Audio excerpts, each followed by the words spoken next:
रिया को चुकंदर खाना बिल्कुल भी पसंद नहीं था। वो हमेशा चुकंदर देखकर अजीबोगरीब मुंह बनाया करती थी। और रिया की माँ पायल अक्सर रिया की हेल्दी डाइट को लेकर बहुत ही ज्यादा सीरियस थी। ऐसे ही एक दिन पायल रिया के लिए चुकंदर के पराठे बना देती है। ये देख रिया अपनी माँ से कहती है, क्या माँ, आप ये रोज रोज मेरे लिए क्या बना देती हो? आपको तो पता है ना कि मुझे ये चुकंदर बिल्कुल भी पसंद नहीं आता, तो आपने मेरे लिए चुकंदर के पराठे क्यों बनाए? देख रिया, चुकंदर हमारी सेहत के लिए बहुत अच्छा होता है और अभी तू बहुत छोटी है। अगर अभी से अच्छी चीजें खाएगी तो आगे जाकर तेरी ग्रोथ भी अच्छी होगी और तेरी बॉडी भी अच्छी होगी। और वैसे भी मैं तेरी माँ हूँ, मुझे पता है कि तेरे लिए अच्छा क्या है और बुरा क्या है। लेकिन माँ, टेस्ट टेस्ट का क्या करूँ मैं? मुझे इस चुकंदर का टेस्ट बिल्कुल भी पसंद नहीं आता। आप आए दिन कभी मुझे चुकंदर के पराठे, तो कभी चुकंदर का सलाद, तो कभी चुकंदर का कुछ, तो कभी कुछ मुझे बनाकर खिलाने लग जाती हो। मैं तेरे लिए जो भी बनाती हूँ ना, उसमें तेरे टेस्ट के लिए भी सोचती हूँ। भले ही ये चुकंदर है, लेकिन फिर भी इसे टेस्टी बनाने के लिए मैं तेरे लिए अलग अलग मसाले का इस्तेमाल करती हूँ। और वैसे भी मैं तुझे रोज रोज चुकंदर थोड़ी ना देती हूँ। नहीं माँ, मुझे नहीं खाना, आप ये ले जाओ। तभी अचानक से रिया के दोस्त काजल और प्रियल आ जाते हैं। पायल उन बच्चों को भी चुकंदर के पराठे देती है। वो बच्चे बड़े ही चाव से पराठे खाते हैं और कहते हैं, अरे वाह आंटी, भले ही ये चुकंदर है लेकिन इनके पराठे तो बहुत ही ज्यादा टेस्टी हैं। हमारी मम्मी को तो इतना टेस्टी पराठा बनाना ही नहीं आता। अगर हमारी मम्मी को भी आपकी तरह टेस्टी टेस्टी खाना बनाना आता ना, तो हम भी अपनी माँ से रोज रोज बढ़िया बढ़िया खाना बनवा कर खाते। सच में रिया, तू तो बहुत लकी है। तेरी मम्मी टेस्ट के साथ साथ तेरी डाइट का भी अच्छे से ख्याल रखती है, तभी तो तेरी हाइट कितनी अच्छी है। वरना मुझे ही देख ले, मेरी हाइट है कि बढ़ने का नाम ही नहीं ले रही। अरे वाह, तुम दोनों बहुत ज्यादा समझदार हो। तुम्हें पता है, आजकल के टाइम में जो बच्चा टेस्ट के पीछे भागा, उसने अपनी हेल्थ खराब ही कर ली। हाँ आंटी, आप बिल्कुल सही कह रही हो। हमारे स्कूल की जो टीचर है ना, वो भी हमें रोज यही समझाती हैं कि हमें कभी भी बाहर का खाना नहीं खाना चाहिए। हमेशा घर का हेल्दी खाना ही हमारे लिए अच्छा होता है। वैसे तुम दोनों को ना बकबक करने का अवार्ड देना चाहिए। स्कूल में भी तुम्हारी बकबक कभी खत्म नहीं होती, वहां भी अपना प्रवचन देती हो। अब कम से कम मेरे घर में तो थोड़ा शांत रहो। अच्छा सॉरी रिया, अगर तुझे अच्छा नहीं लग रहा तो हम नहीं बोलेंगे। वो सब ठीक है, लेकिन तुम दोनों यहाँ पर क्यों आई हो? आने से पहले तुमने मुझे इन्फॉर्म भी नहीं किया। किसी के घर बिना बताए जाते हैं क्या? और वहां जाकर उसकी मम्मी के सामने उसकी इंसल्ट करते हैं क्या? ये कौन सा तरीका है रिया किसी से बात करने का? और काजल और प्रियल तुम्हारी बेस्ट फ्रेंड है, तुम्हें अपनी बेस्ट फ्रेंड से बात करने का कोई तरीका नहीं है? सॉरी बोल उन दोनों से। माँ, मुझे किसी से सॉरी नहीं बोलना। रिया को अंदर ही अंदर गुस्सा आ रहा था। वो गुस्से में अपने कमरे में चली जाती है। थोड़ी देर बाद रिया के पिता मनोज ऑफिस से घर आ जाते हैं। सभी लोग साथ में खाना खा रहे थे। तभी पायल अपने पति से रिया की शिकायत करती है, तुम्हें पता है आजकल तुम्हारी बेटी की जुबान कैंची की तरह चल रही है। किसके सामने कब कौन सी बातें कहनी है, इसे पता ही नहीं है। अरे अभी बच्ची है, समझ जाएगी। अरे मानती हूँ कि ये बच्ची है, लेकिन बच्चों को किसी की इंसल्ट करने का कोई राइट नहीं है। और आज उसने अपनी सहेलियों की इंसल्ट की है, और ये अच्छी बात नहीं है मनोज। बच्चे बचपन से ही सीखते हैं। आगे जाकर इसकी यही हरकत रही तो बहुत दिक्कत आएगी हमें। क्या बात है रिया, तुम थोड़ा परेशान हो। देख रहा हूं कुछ दिनों से तुम बहुत ज्यादा इरिटेट रहती हो। हर वक्त तुम्हारी माँ मेरे सामने तुम्हारी शिकायत करती रहती है। हाँ पापा, क्योंकि माँ को मेरी पसंद नापसंद के बारे में कुछ पता ही नहीं है। माँ को सिर्फ और सिर्फ मेरी कमियां नजर आती हैं। देख लिया मनोज, अभी भी इसकी जुबान कितनी चल रही है। खाने में 100 ड्रामा करती है। महारानी को चुकंदर नहीं खाना, अगर कोई फ्रूट दूं तो वो नहीं खाना, लेकिन हाँ, बाहर का जितना मर्जी तुम जंक लाकर दे दो, ये खाने के लिए तैयार है। रिया की आंखों में आंसू आ जाते हैं और वो रोते हुए अपने कमरे में चली जाती है। ऐसे ही अगले दिन रिया स्कूल जाती है। स्कूल में ड्राइंग का पीरियड चल रहा था। इसी बीच रिया की टीचर सभी बच्चों से कहती है, सभी बच्चे कान खोलकर ध्यान से सुन लो। कल आप सभी को अपनी ड्राइंग नोटबुक में बहुत ही सुंदर सा चुकंदर का ड्राइंग बनाकर लाना है।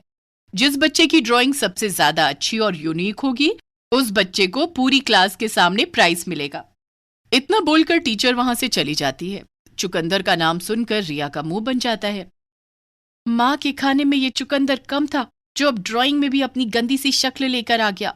वैसे भी मुझे तो चुकंदर खाना पसंद नहीं है, तो चुकंदर का ड्राइंग मुझसे कैसे बनेगा? थोड़ी देर बाद सभी बच्चों की छुट्टी हो जाती है। सभी बच्चे अपने अपने घर आ जाते हैं। ऐसे ही शाम को रिया अपने स्कूल का होमवर्क कर रही थी। वो अपनी ड्राइंग बुक में चुकंदर की ड्राइंग बना रही थी। तभी वहां पायल आती है और वो अपनी बेटी से कहती है, अरे वाह, मुझे नहीं पता था कि मेरी बेटी इतनी टैलेंटेड है।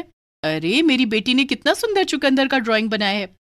जितना सुंदर तुमने इसका ड्राइंग बनाया है, अगर वैसे ही तुम्हें ये चुकंदर अच्छे लगने लग जाए तो क्या ही बात होगी बेटा।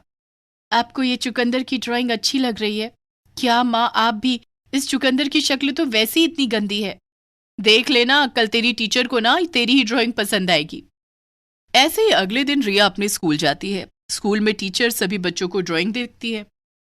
टीचर को सबसे ज्यादा रिया की बनाई हुई ड्राइंग पसंद आती है और रिया को पूरी क्लास के सामने टीचर प्राइज देती है। ऐसे कुछ भी कहो, आज रिया ने जो ड्राइंग बनाई है वो लाखों में एक है। ऐसी ड्राइंग इतना छोटा बच्चा बना दे तो क्या ही कहना। एक बार पूरी क्लास रिया के लिए क्लैपिंग करो। रिया बहुत ज्यादा खुश थी। घर आने के बाद रिया अपनी माँ को सारी बात बताती है, जिसके बाद उसकी माँ कहती है, मुझे तो पहले से ही पता था कि तेरी टीचर को तेरी ड्राइंग पसंद आएगी, क्योंकि तूने सच में बहुत अच्छा ड्राइंग बनाया था। सच बताऊं माँ, वैसे मुझे यकीन नहीं हो रहा कि इतनी गंदी सी शक्ल वाले चुकंदर का ड्राइंग मुझसे इतना अच्छा कैसे बन गया। ऐसी रात को रिया और उसका पूरा परिवार खाना खाकर अपने अपने कमरे में सो जाता है। तभी अचानक रिया के सामने एक बहुत बड़ा चुकंदर यहाँ वहां घूम रहा था। वो चुकंदर बार बार रिया को आवाज लगा रहा था। तभी रिया की आंख खुलती है और अपने सामने घूमते हुए चुकंदर को देखकर रिया थोड़ी हैरान हो जाती है। कौन हो तुम और मेरे कमरे में क्या कर रहे हो? मैं एक जादुई चुकंदर हूँ। तुम मुझे पसंद नहीं करती हो ना, इसलिए मैं तुमसे नाराज हूँ। जादुई चुकंदर? ये क्या है? मैं एक जादुई चुकंदर हूँ। मैं देख रहा हूँ कि तुम बहुत दिनों से मेरी बेइज्जती कर रही हो। बार बार तुम मेरी गंदी शक्ल के बारे में बोलती रहती हो। अरे तुम्हें क्या पता मेरे बारे में, मैं लोगों के बारे में कितना सोचता हूँ। मुझे खाने के बाद लोगों की सेहत कितनी अच्छी हो जाती है। अरे डॉक्टर भी बीमार आदमी को चुकंदर खाने की सलाह देता है, उसके बावजूद तुम मेरी बेइज्जती करती हो। हाँ, तो जो गंदा है उसके लिए गंदा ही बोलेंगे ना। और वैसे भी रात बहुत हो चुकी है, मुझे सोने दो। मुझे तुमसे बात करने में कोई इंटरेस्ट नहीं है। इतना बोलकर रिया सो जाती है। ऐसे ही अगली सुबह रिया स्कूल जा रही थी। तभी रास्ते में रिया का पैर मुड़ जाता है और वो नीचे गिर जाती है। आसपास खड़े जितने भी लोग थे वो रिया का मजाक बना रहे थे। ये देखकर रिया को बहुत गुस्सा आ रहा था।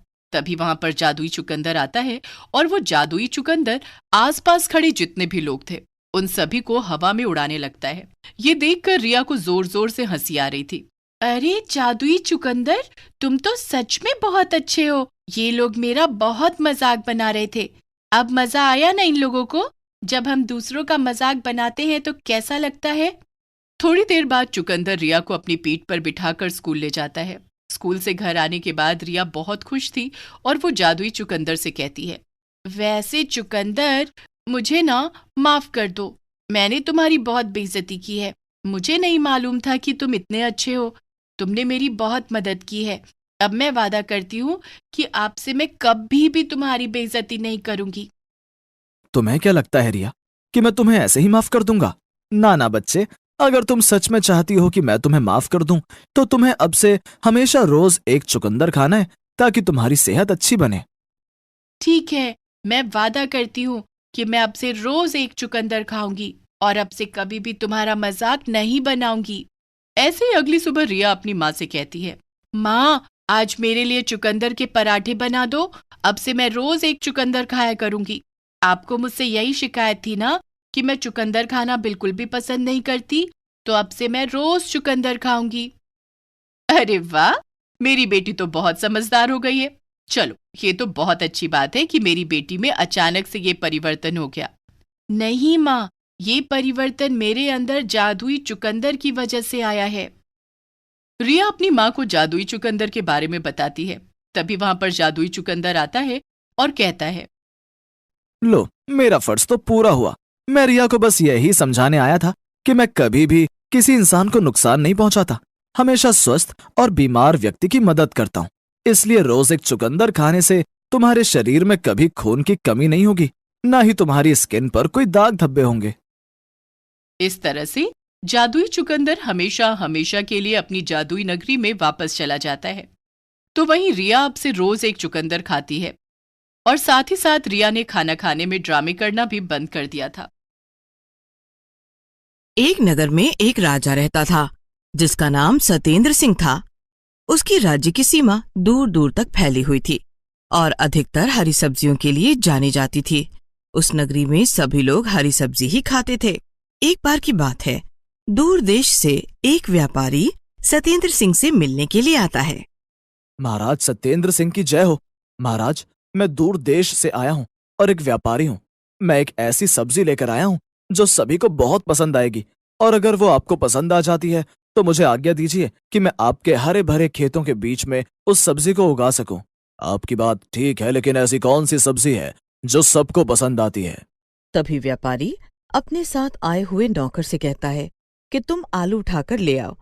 व्यापारी के कहने पर उसका नौकर भागकर जाता है और आलू की बोरी उठा लाता है। वो सबके सामने आलू की बोरी को खोल देता है।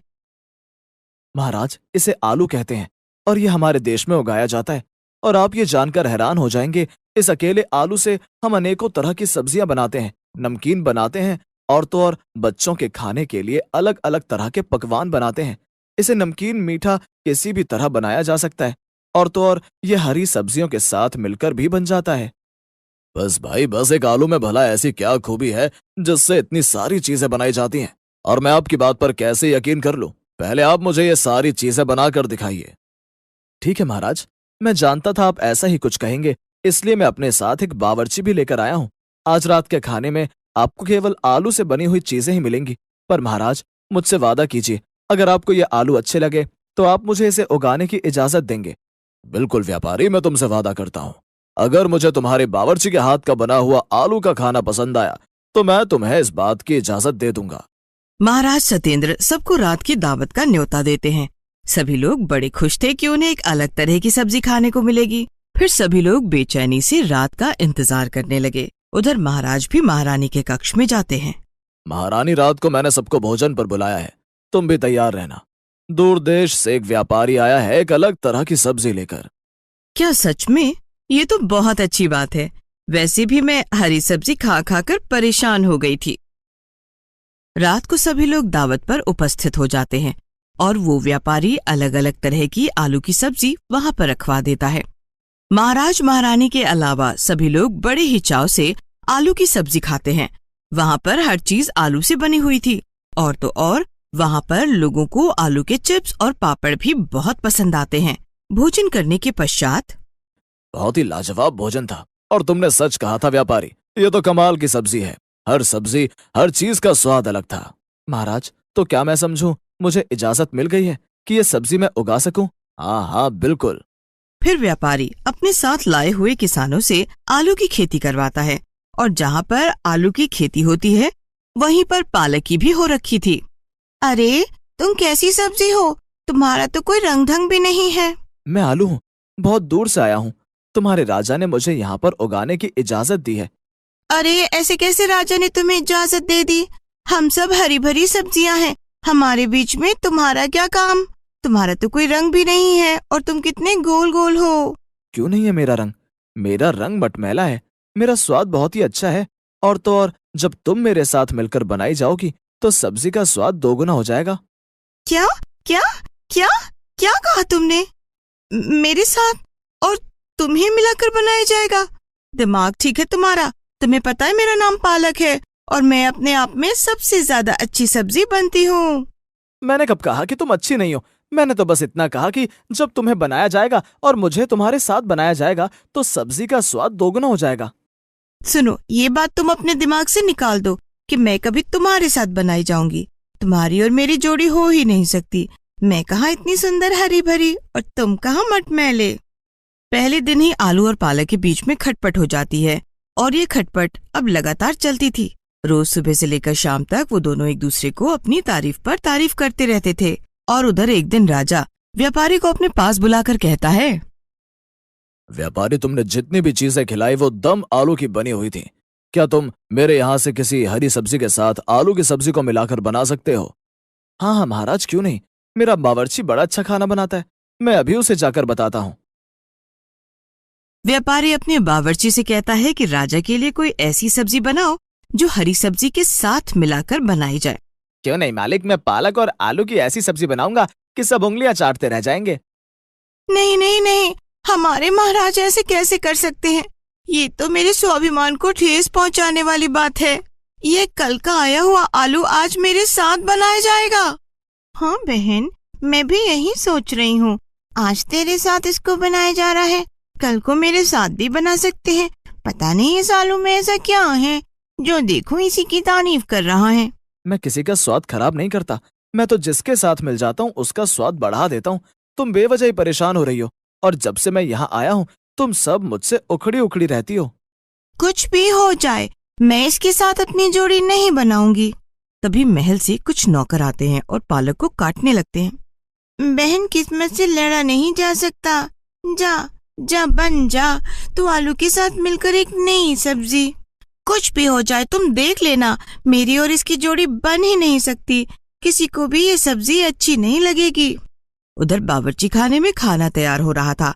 पालक के साथ आलू पालक बनाया जाता है, पालक के साथ आलू के कोफ्ते बनाए जाते हैं, और यहाँ तक कि आलू और पालक को आटे में गूंथकर उनकी पूरियां भी बनाई जाती हैं। जहाँ देखो आलू पालक ही नजर आ रहा था, और इस बात से पालक बहुत दुखी हो रही थी। आज भी महल में एक बड़ी दावत का आयोजन किया जाता है और सबको खाने पर बुलाया जाता है। महाराज सत्येंद्र और उनकी पत्नी भी वहाँ पर थे। वाह, क्या खुशबू आ रही है, और खाना देखने में भी बहुत सुंदर लग रहा है। इसका मतलब ये हुआ कि ये स्वादिष्ट भी बहुत बना होगा। अगर ये सब्जी सबको अच्छी लगी तो मैं ये ऐलान करता हूँ कि हम पालक और आलू की शादी करा देंगे। ये सुनकर सब्जी में पड़ी हुई पालक गुस्से में आ जाती है। मैं नहीं शादी करूंगी मोटे से। तुम मुझसे इतना गुस्सा क्यों रहती हो? तुम मुझे पसंद क्यों नहीं करती हो?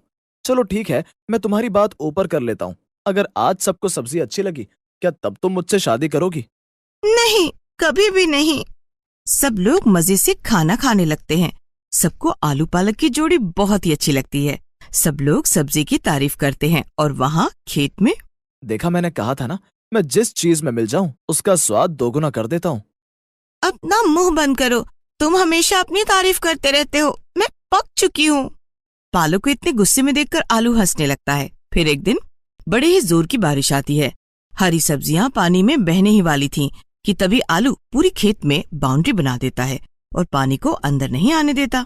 पालक की वो खास देखभाल करता है, पालक को पानी में से उखड़ने नहीं देता, और अपने लिए जी जान से खड़े हुए आलू को देखकर पालक का मन पसीज जाता है। वो आलू से प्यार करने लगती है, और जब बरसात रुक जाती है, तुमने मुझे क्यों बचाया? तुम्हें पता है ना मैं तुमसे कितना चिढ़ती हूँ और तुम्हें बिल्कुल भी पसंद नहीं करती हूँ। तुम मुझे पसंद नहीं करती तो क्या हुआ, मैं तो तुम्हें पसंद करता हूँ। तुम्हारे गुस्से भरी बातें मुझे बहुत अच्छी लगती हैं।